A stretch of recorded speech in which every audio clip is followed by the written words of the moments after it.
Yeah, because sometimes you use these tools and you're like, this is CFD. Like, shouldn't this be cool? Shouldn't this like look fun? Like, and Should be excited to run CFD, right? exactly.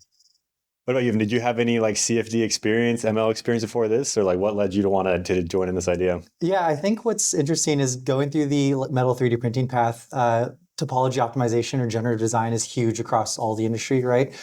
So with metal 3D printing, you end up with essentially design freedom, or really being able to design performance into parts.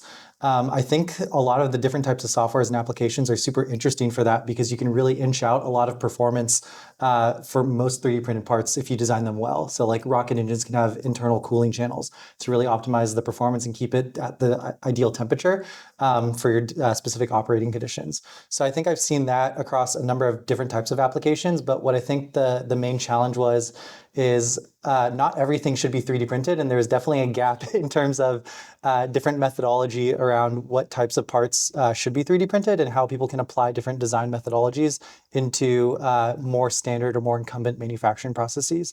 And so after talking through a lot of the types of headaches with simulations with Cameron, I think it was very obvious that speeding up simulations are definitely absolutely necessary to really drive or really create physics-driven design for all types of designs across the hardware space.